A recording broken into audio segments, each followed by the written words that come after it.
you. This is a dream come true for me. This is genuinely, I love this part of the world, and to get to interview you in my favorite part of the world is kind of about as good as it gets. So thank you so much for agreeing to do this. My pleasure. Lovely to hang out with you again. You are one of the most intelligent and prolific women I know and have had the pleasure to meet. You've written 20 books on feminism. Well, no, I've written 24, 25 books, but many of them are not about feminism. Yes. All of them are secretly feminist, and some of them are overtly feminist, I would say. That makes sense. Yes. What drives you to write so prolifically? I successfully avoided husbands and children and day jobs. Those things can all really interfere with your productivity. Amazing. And I'm always fascinated by, I find if I have anything to write, I procrastinate magnificently. Do you have a rigorous writing schedule whereby you write between this hour and you eat this very specific thing? And is there a routine that kind of helps you get so much done? I get up every morning and have tea with milk on an octagonal tray I bought at a thrift store many years ago. And like that has to happen fairly early, and then the rest of it is kind of a muddle and a blur. And I often feel like the most distracted, disorganized person ever. But books do issue forth regularly, which makes me think, like, if I'm this disorganized, what's everybody else doing? And but you know, I really wanted to be a writer. I loved books, and writing was like one way, even more than reading, to be with books, in books, about books. And so when I learned how to read, I just decided I was going to write books, and which is a very easy decision until you actually have to do it, but somehow one thing led to another.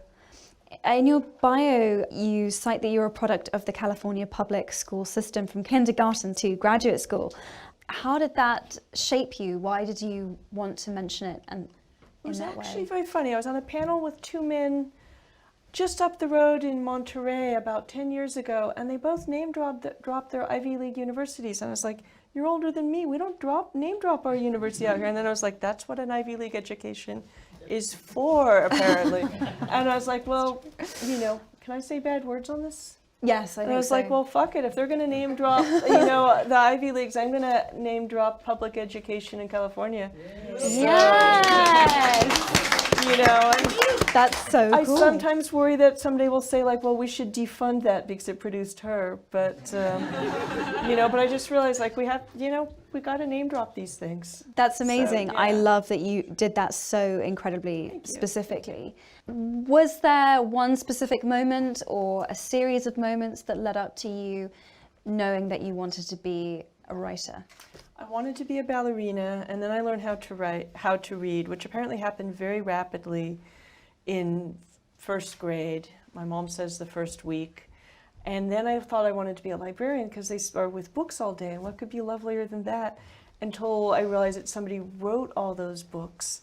And books for me, they're like, you know, it's like a magic box. Until you can read them, you can open it, but you can't actually see what's inside or do anything with what's inside. So just that act of learning how to read led pretty quickly to my third and final career decision, which I stuck with. That's amazing. So from a very young age. It's very easy to decide to do something. Actually do it is a whole other thing.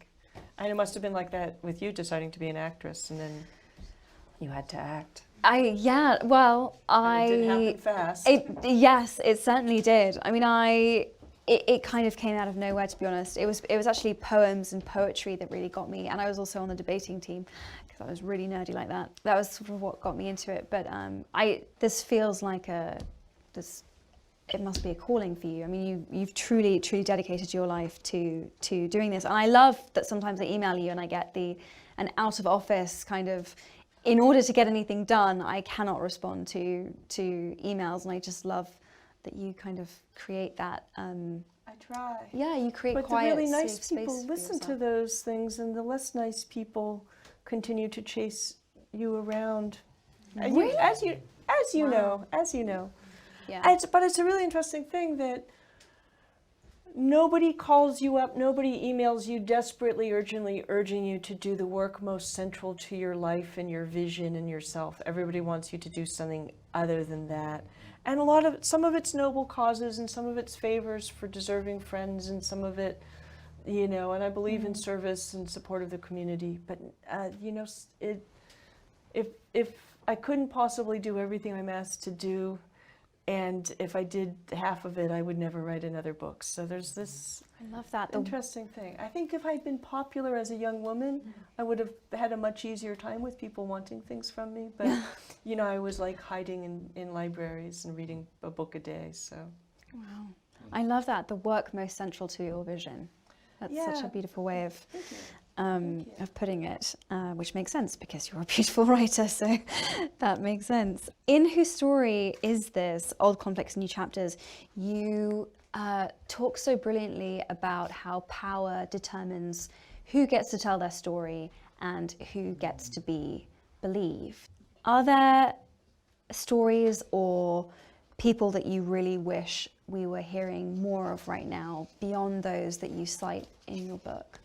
I think everybody in this room, everybody listening to this recognizes that women, people of color, non-straight, non-cisgender people have not been sufficiently allowed to take center stage, to tell the story, to determine what matters, to set the priorities. And that's changing in some ways. But something I always feel, and I write about in the introduction to this book, before we get all like they were a disaster, but now we're awesome and we're so damn woke, is I feel like in next year, next decade, next century, we'll be like, oh my God, those people in the year 2019 so completely missed this, and now we include this thing we excluded. So I feel there are things we don't see yet, and we always have to recognize how finite our vision is and how much more is out there.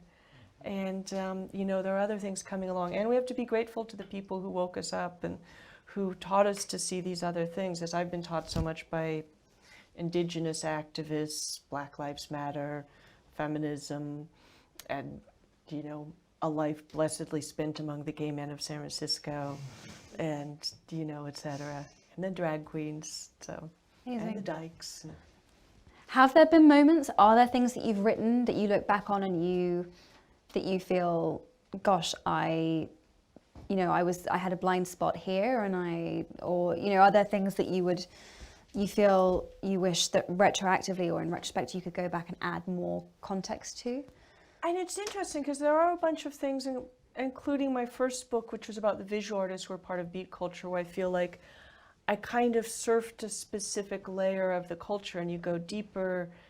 I didn't have the equipment to go after the massive misogyny of that era, although some of it, as I was talking to people of that generation, was being targeted at me. The memoir I have coming out, that's in your lap, takes care of the beats very thoroughly, as people will presently see. So you revisited. Oh, yeah.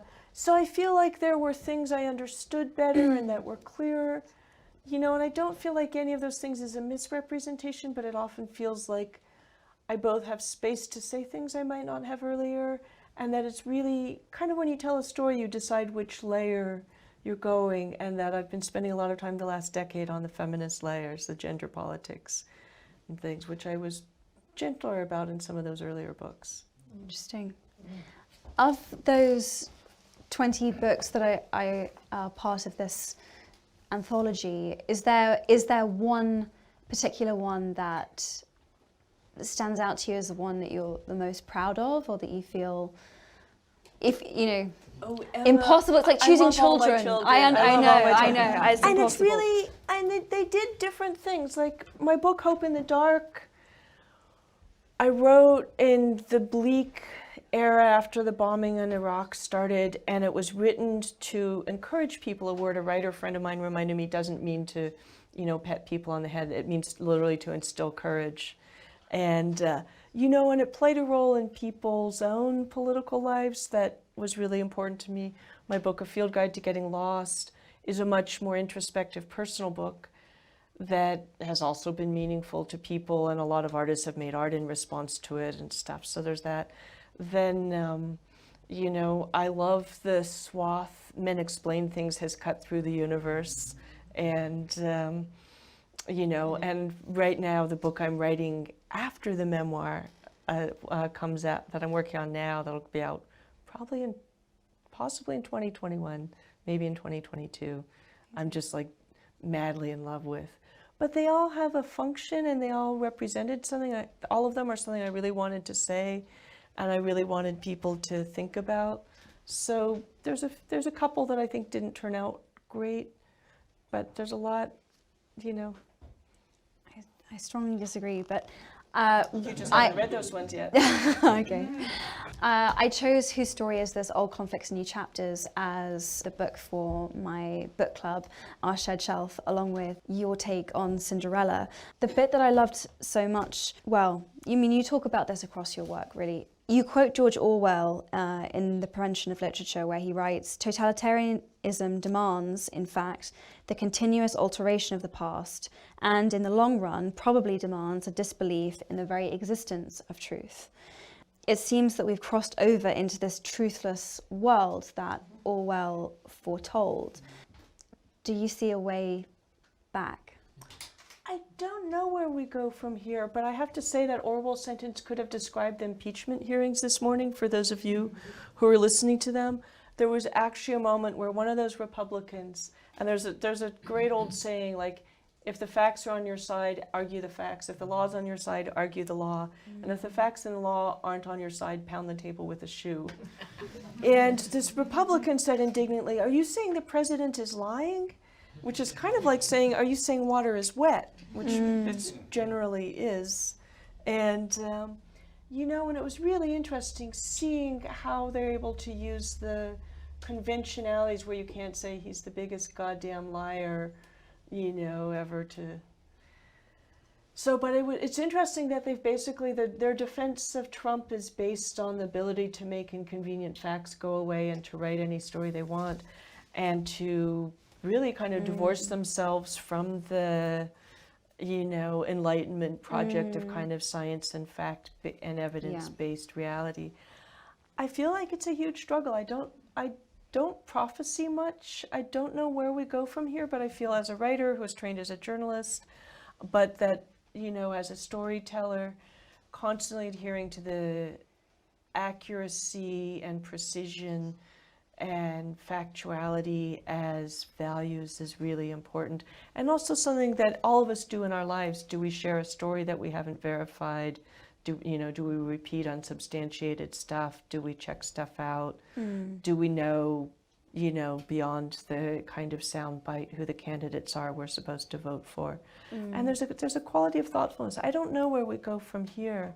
My happiest times, I think that social media and, you know, personal devices, smartphones, are to our generation, are to our era what crack was to the 1980s, something where that totally caught up a generation that had no kind of preparation for it, no immunities, and that a later generation will be like, you know, I don't want to go there, I don't need to do this, there's some other way to be, there's some, you know, some things I'm not going to let go of.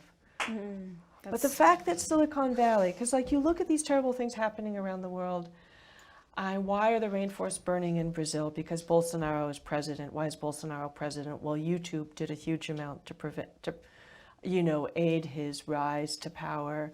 What is the role of Facebook in the Rwanda and the genocide, the Rohingya genocide in Burma?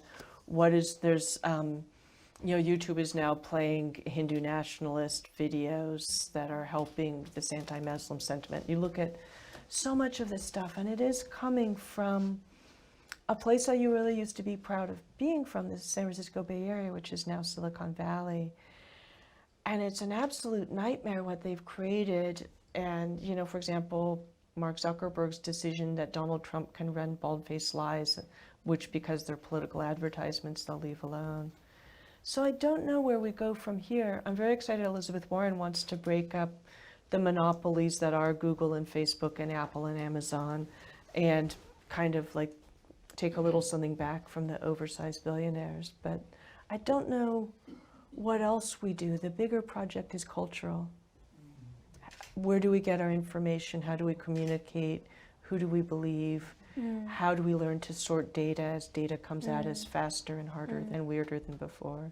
I love how you said gaslighting is a collective cultural phenomenon, and that being accurate even in our personal encounters and conversations consistently is resistance that matters. And you speak so beautifully as well about lies being kind of aggressions. Yeah, well, I have that essay called They Think They Can Bully the Truth, where I realized what Brett Kavanaugh, now our Supreme Court Justice, Trump, and so many of these men, these Me Too men, have in common is that they assumed they were so powerful they could insist on versions of reality that were convenient for them, that weren't necessarily based on what had actually happened. You see so many of these men who assumed they could do whatever they wanted to a woman or a child, and then just insist it didn't happen, you shouldn't listen to that other person, and who prevailed over and over and over until something shifted. And I'm not saying like everything's great now, but something profound has shifted. I saw it shift in the 1980s. You know, we've had these moments where something cracked open, but we do suffer, and I think this is a democracy problem. In a culture where everyone is valued equally, your version is not more valuable than mine. We don't have a culture in which one category of people are routinely believed and one category are routinely disbelieved, which means that we don't have a culture in which officially we're against rape, but we overlook it all the time because men say they didn't do it. So I feel that, you know, at all times, that democracy part of it is huge. Whose story is this? How do we create a world in which everyone gets to tell their own story, in which people have equal audibility? And so a kind of democracy of stories in which everyone gets heard, I think is a lot of what the project of feminism, the project of anti-racism, the projects of intersectionality and inclusion, the projects of getting over heteronormative everything are about. And it is a democratic project, and it is a storytelling project. You mentioned Brett Kavanaugh in your essay. Did you ever think that 28 years after Anita Hill that we would sort of see history repeat itself in a similar situation to that again? Anita Hill achieved, because often people are like, oh, she lost. And for the first thing I want to say, I'm so grateful to her. I have so much respect for her. She changed the country. She created a space for thousands upon thousands of stories about workplace sexual harassment to appear. Actual legislation on sexual harassment was passed in 1991 after she spoke up. You know, sometimes think you would know about this, cast a spell on Clarence Thomas that silenced him for those 28 years. And because he's really only spoken up once in this century, and it was to defend the right of domestic violence abusers to have guns, interestingly enough. So, but there's a way in which what happened with the Kavanaugh hearings were almost worse, because it wasn't just harassment, it was a physical assault.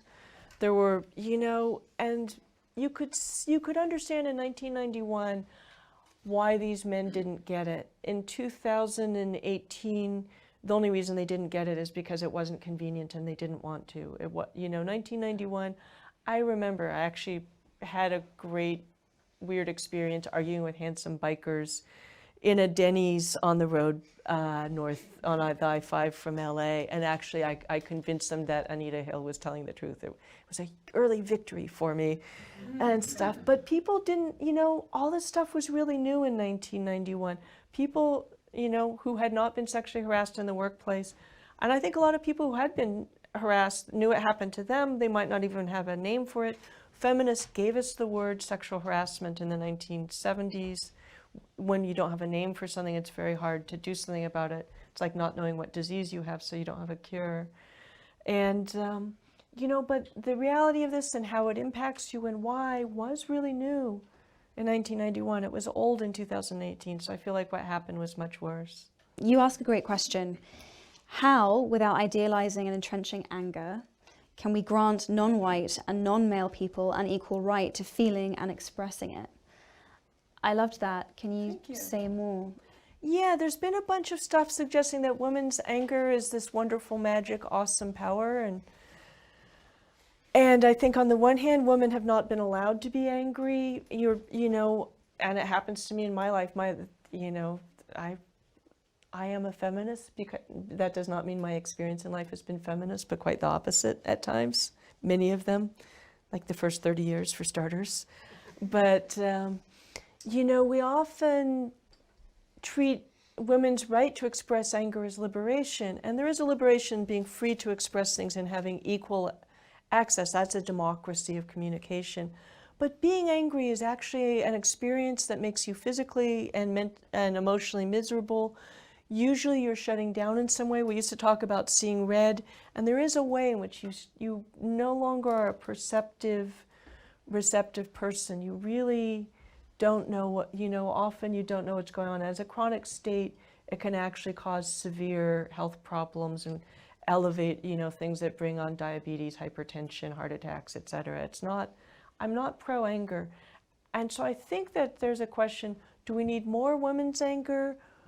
Do we need more, I think everyone should have the right to express it, is one point. I think another thing is, I think we need less white male anger, because it's like, it's an easy go-to fun thing for them to do, and it's all treated like, oh, he's angry, there must be a really good reason for it. He's very manly and an action hero when he's angry and stuff. And I think we should delegitimize, some of that rage. But I also think, finally, that we call a lot of different things by the same name. And, the book before this was called Call Them by Their True Names. I think language, I'm with Orwell on this, language is really important. I think there's a kind of righteous indignation where it's like, how dare you do that to those refugee children, which is not like, I want to punch you in the face, I'm full of personal rage, I want to harm things. It's actually the opposite. It's like, I don't want those children to be harmed. I want to protect them. I want to dismantle whatever harms them and stuff. So there's indignation, there's outrage where like that's completely unacceptable. There's like the sort of short-term rage, which is like, oh my God, you just hit my Mercedes and now I'm going to yell at you until I collect your insurance information. Not my Mercedes, the theoretical Mercedes. Exactly. And my Prius C is less exciting. And, and then there's this kind of like, I am here to solve the problem of these people. I'm here to free the slaves. I'm here to get women the vote. I'm here to stop police from shooting black men. I'm here to get women equal pay. I'm here to prevent, to stop discrimination against trans people. And that can be a kind of fire that drives people, but they're not angry at anyone. So we call all these kind of things that I think can be a life purpose and dedication, a kind of defensive protective reaction, which is really kind of a form of love, and your adrenaline glands going volcanic, all by the same name, and it doesn't help. Thank you. Thank you. Wow. So being more specific, helpful. I want to ask you about this, your new memoir, which is out in March, which is called Recollections of My Non-Existence. And you were very kindly earlier telling me about this image of you that's on the cover, which is such a great image. Yeah, no, it's a photograph of me at 19 when I was very, very thin and very, very poor. I kind of made my own way, and I just moved into my first good apartment. It was $200 a month in a black neighborhood. Wonderful black building manager invited me, made it possible for me to move in, and that was my home for 25 years, the home in which I became a writer. It's about voices and voicelessness, really, and it's about the kind of experiences of violence against women I've so often written about in much more objective and impersonal ways, citing statistics, looking at social tendencies, etc. My own experience of constant sexual harassment and threat as a young woman, which was so intense that I had a few years where I really kind of had pretty intense PTSD behavior.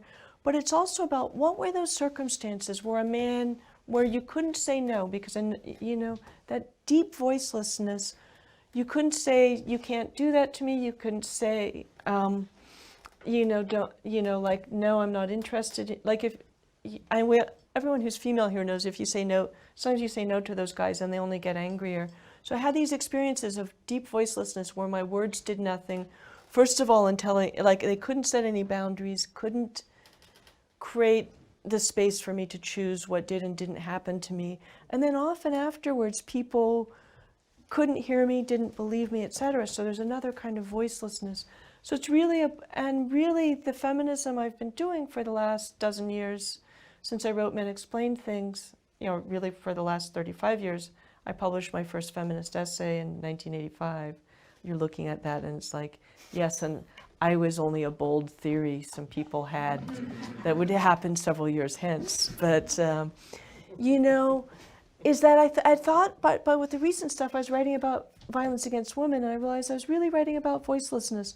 What happens when no one believes you? What happens when your voice, which isn't just the ability to make sounds, but it's the ability to use your voice to establish, you know, your path, to assert your will, to set your boundaries, to bear witness. You know, your voice is your humanity, your power, your membership in a society. And if you don't have it, and it happens as much, you know, I just read Chanel Miller's amazing memoir. She's the woman who was raped by the Stanford, or sexually assaulted by the Stanford swimmer, and, you know, who was anonymous all those years. But she talks about the way that afterwards, the whole medical legal procedure was like a whole other round of being degraded, discredited, devalued, treated as not a competent witness to her own life. So I really wanted to talk about those questions about voice and talk about becoming a writer while having all those extremely ordinary experiences young women do. You know, this very specific quest to have a particular kind of voice that means writing books, as well as having the ordinary voice people have in conversation to say, no, that didn't happen. You're not going to gaslight me on that. So, and to struggle for other people, you know, to become a voice in defense of other people's voices. Right. So, you know, I haven't had to, this is literally the first time I've talked in anything vaguely resembling public about it. So you can see I'm still figuring out how to talk about it. It's lovely, as you were saying, you've done so many of these smaller essay books. I'm excited to read something of yours that is more autobiographical. What I do love, though, about your essays is that they are often so generously personal, as well as commentaries on all sorts of different issues. Just to continue with what you were saying, though, I'm curious about what happens when we put the word sexual in front of violence or in front of harassment, because it somehow seems to make it more debatable or less serious. I've been watching all sorts of men respond to accusations of sexual violence and sexual harassment by saying, oh, well, that never would have happened because I didn't fancy her. Or there's something about actually removing those words, and it's just sexual violence is just violence, and sexual harassment is complicated, though, because often something consensual becomes non-consensual, something non-violent becomes violent. I want to, just before we, you know, I don't know how much time we've got, I want to make sure that I fit this in, but as someone who's played a princess in a fairy tale, I loved that you rewrote Cinderella. You call it Cinderella Liberator, which is such an amazing title. I read in the afterword about the personal history of your grandmothers. And were they inspiration for this? Not directly. The actual inspiration for it is not 2 generations back, but 2 generations forward. I am the great aunt of the most magnificently feisty young person named Ella. But it really began with, you know, I found a Cinderella illustration that I thought was wonderful, and I turned it over, and it had this very short text on it from one telling of the fairy tale where the fairy godmother says, "What shall we do for a coachman?" And Cinderella says, "I will get the rat trap." And it's so great because it was, you know, an epiphany. I thought, first of all, Cinderella is an active collaborator in all this transformation. She's not just the lucky one the fairy godmother came down and, you know, did everything for. You know, secondly, and then I thought, because we're always told, I think the most conventional version of Cinderella is it's about getting your prince. And just those 2 or 3 sentences, I thought, no, this is a story about becoming, about transformation. And the fairy godmother is an agent of transformation, but so is Cinderella. And then I was like, well, how is this, you know, if you foreground that, all these things becoming other things, what happens if you make it. And I'm not a huge princess fan. I'm not sure how you feel about princesses, having played one or two. Yeah, yeah. Although you play them very nicely. Thank you. I actually took a great niece to that movie, and Thank you. and Thank you. but so I really was like, what's Cinderella for our time? And it's like, what does it look like and what is a point of transformation? It's liberation. What does liberation look like for this girl who's unvalued and exploited and overworked? And it was also very fun to realize that the name Cinderella contains the name Ella, Cinderella. So I've written a book for Ella. Her younger sister is getting the next one, which is going to be a Sleeping Beauty rewrite. Oh, amazing! I was going to ask if you planning because to do also more. Arthur Rackham did fantastic silhouette images for those too. Yeah. And I have to, can I just hold it up? 'Cause Yes. I love it so much. Will I burn my sleeve off with these genuine candles? And one of the things I love these silhouette illustrations so much because it felt like they're sort of less racially determined, that, a kid from Iran or Brazil could look at these and they could feel like this could be me, this could be my story too. And they're also just incredibly beautiful. So, Yes, and out of they are. copyright because It's they turned gorgeous. 100 this year. So Yeah. yeah. I love that her happy ending is that she becomes the truest version of herself. That feels. Isn't that everyone's happy ending? It's often not the ending that's told, but yes. Yes. Now I'm curious to ask the truest version of yourself, but that's going too far. Should I just ask? Truest version of myself? Gosh, I mean, Well, to be continued in later years over other beverages. yes, to be Yes, continued. yes. To be I continued. did want to ask you about Little Women. You have a movie coming out, do you not? I do have a movie coming out, and it is. Because it's a bit like Cinderella Liberator in that it's a feminist retelling of a classic. Yes, it What's- is. Louisa May Alcott.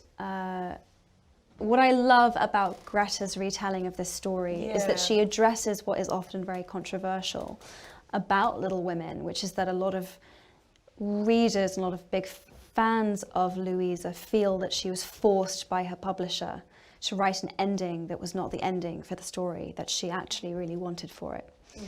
And Greta's handling of that, whereby, I don't want to ruin it, but Greta's handling of that and the way that she uses her script to play out almost 3 different endings for the story so that the audience gets to see what it would look like in multiple different versions, and you don't really know which one is the version that she chooses for this story.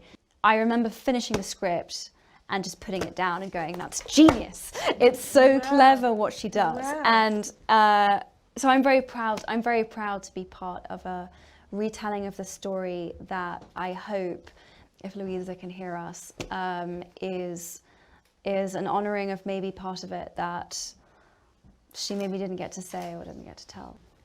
So yeah, it's beautiful, and yeah, thank you for asking me about it. Yeah, I saw the trailer and I'm trying to figure out which girls, there's a lot of girls from 2 to 17 or 18 in my life, which ones I'm going to round up to go see it. Yeah. So. I mean, I love the trailer. I mean, very similar to really what you addressed in Cinderella Liberator is all the publisher seems to care about is, well, which of the guys does she choose? That's really the ultimate thing that we want to know is which man does she end up with?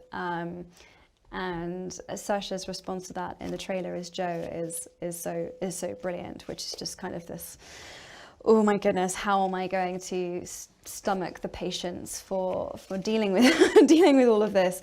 I didn't realize how long I felt like I'd been waiting in a story, or in this specific story, to hear the stepsisters apologize and reconcile with Cinderella.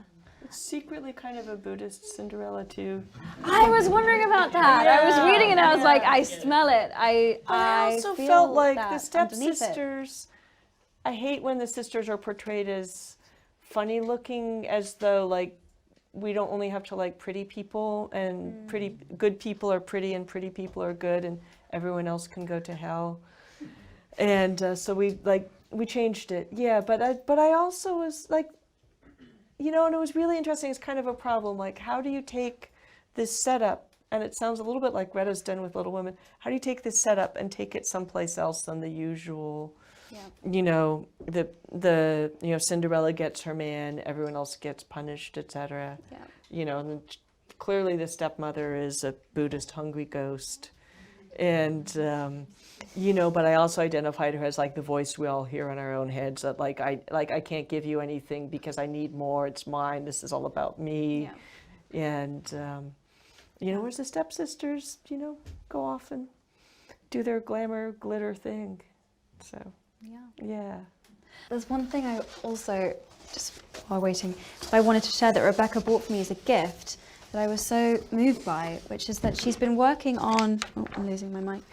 She's been working on a map, a tube map of New York, but all of the names on it are named after famous women instead of famous men.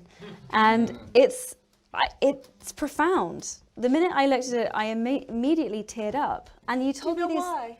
Because that's such a Do I know why I teared up? Because it's not something that I get to encounter in our culture and our society. I don't get to see women being celebrated in the same way. That well, you called it a tube map because you were a Londoner before I you were a New know, so Yorker. it's a subway but map. we should do London. Oh, please, can we do London? Amazing! Wow, that just I happened. have a cartographer and a designer. We just have to come up with the names of how many tube stops are there on the Underground? About There at least are, that many, probably. well, you know what? Which Maybe tube, not. Which This tube is. stop do you see yourself as, Emma? Oh my goodness! Wow, I grew up in Are you now? Islington, so Where? Islington. Oh, So there you go. We yeah, can do that would be very meaningful to me. But to talk, yeah. you cited these two beautiful quotes that two other women who had similar reactions to the reaction that I had when I looked at this map said.